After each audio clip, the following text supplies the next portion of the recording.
Alright, Schlockmeister fans, gonna watch a kind of a hard to find documentary now. This one's called The Complete Beatles. Let's check it out. Father's father. Liverpool. In 1956, in fact, there was little to suggest that out of this provincial seaport would come four young men and a musical revolution that would captivate and change the world.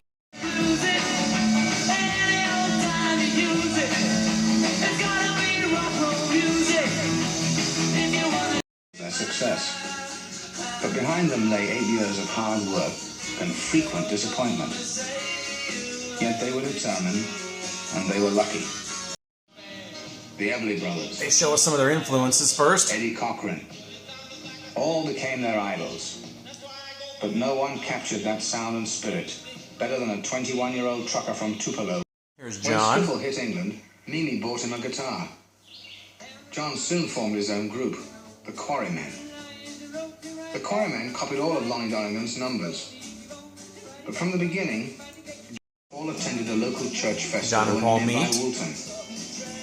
The entertainment that day was the Quarrymen. A mutual friend introduced Paul to John. Paul, both playing rhythm guitars, and two new members, a 16-year-old lead guitarist, George Harrison, and an art college friend of John's, Stuart Sutcliffe. Smash thing. Beatles go to Germany. Williams booked the Beatles into two dreary clubs, the Kaiserkeller and the Indra, where for the next 2 months they played a back-breaking schedule of up to 7 hours a night. And of course the Cavern Club in Liverpool, or was it London?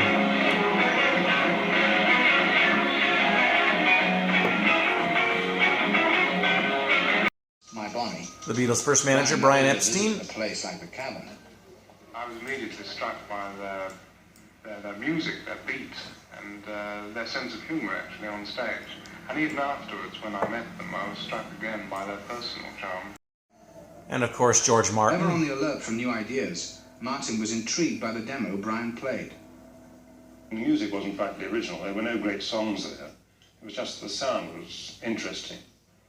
I arranged someone else on the track. And the And I sacking didn't of Pete realise Best. until afterwards that they'd been thinking the same thing anyway. The Beatles' new drummer was Richard Starkey, better known around Liverpool as Ringo Starr. And they came up with Please Please Me refurbished. They'd speeded it up.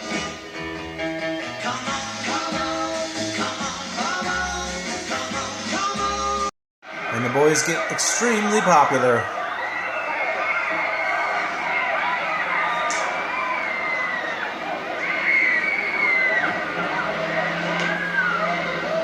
Ringo set his big.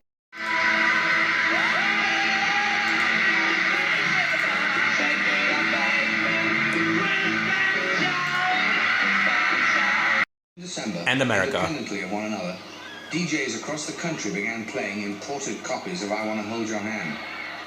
By February, sales of the single had climbed to 1.5 million. Before even setting foot on American soil, the Beatles were the country's #1 group. And their first concert in America.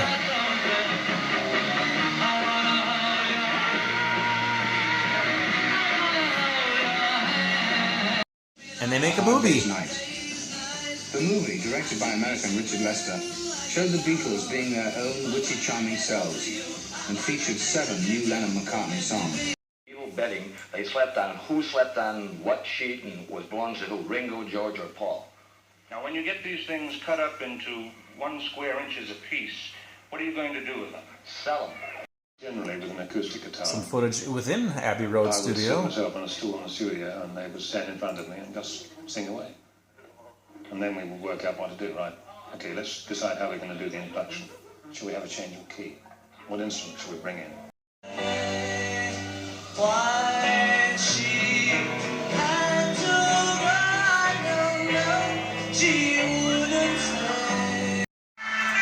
Rubber Soul was a clear indication that the Beatles were outgrowing their image as lovable mop-tops. Their experiments in the studio had created music that was difficult.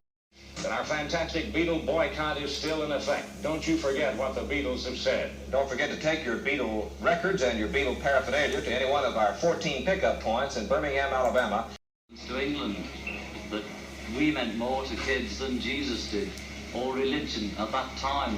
I wasn't knocking it or putting it down, I was just saying it as a fact. And it is true, especially more for England than here. You get Touring could be rough. Thousands of people outside. Yeah, it's in your bedroom. So how they cancel it? I just don't know. On August the 29th, 1966, was their last live concert. It marked the end of an era and the beginning of a new one. Well, can't we use it? Of course I can. It never occurred to me, but it occurred to him. So we got the guy from the LSO to play piccolo trumpet, and that was the result.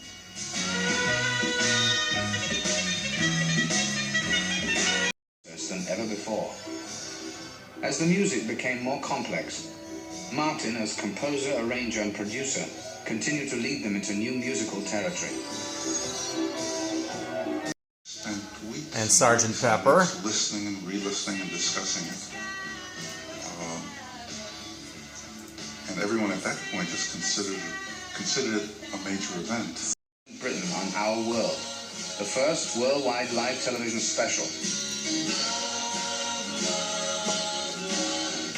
For the occasion, they composed All You Need Is Love, Guru who advanced transcendental meditation. The Maharishi. All four Beatles became immersed in the Maharishi and his techniques. On August the 25th, while the Beatles were in Bangor with the Maharishi, Brian Epstein was found dead in his apartment, the apparent victim of a drug overdose. Largely a project of Paul's, the idea was to travel the English countryside in a bus filled with friends, actors and circus freaks, and to film whatever happened. Towards the end of their stay, however, the group began to doubt that the Maharishi's motives were entirely spiritual, when rumors began to fly that one of the women in their entourage has become the object of his earthly desires. Being portrayed in cartoon form was basically abhorrent to them, particularly when the guy who was doing it, the only track record that they could think of was that he'd done the Flintstones. In the town where I was born. Radio stations usually refused to play a record that lasted more than 3. But once again, the Beatles were the exception to the rule.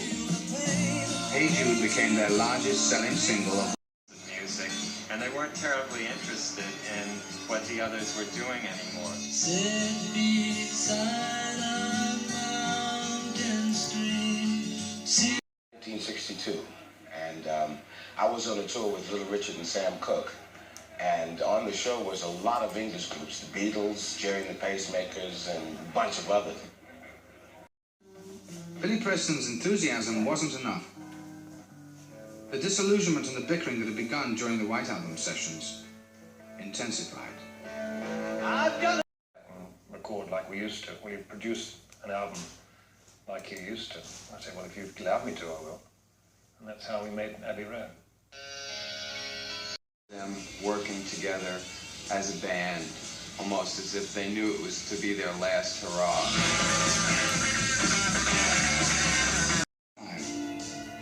We're no more.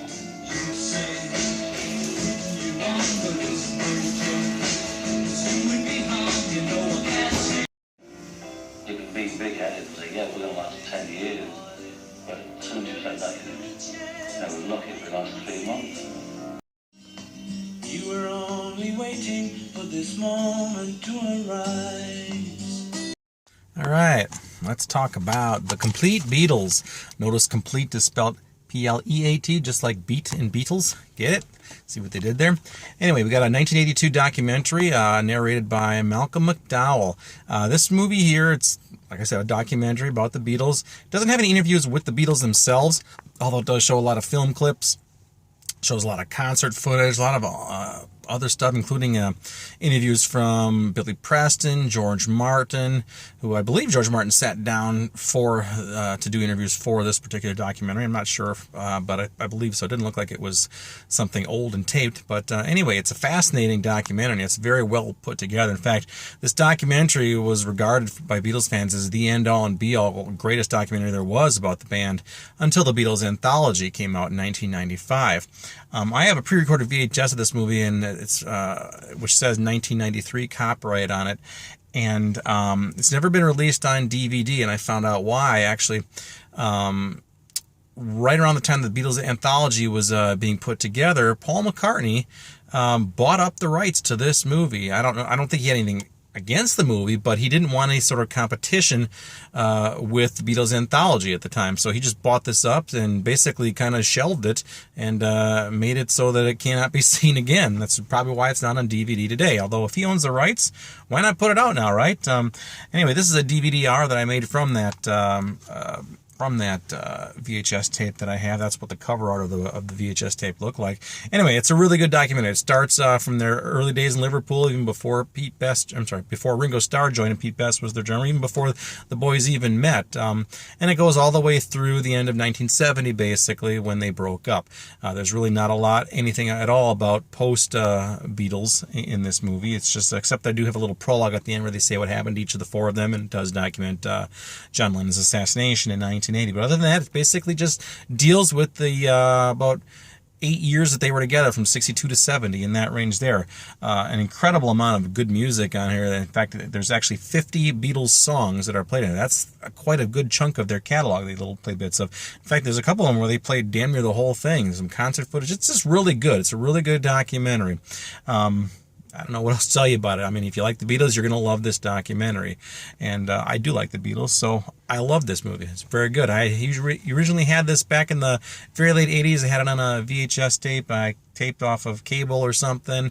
This was actually originally a PBS documentary, but apparently did so well that they ended up releasing it theatrically at some point too. But anyway, like I said, not available on DVD, but you can still get this on VHS. I'll leave a link in my for Amazon down below if you want to buy this. Let me know what you think about it. If you've seen it, it's Complete Beatles. Watch it. Bye.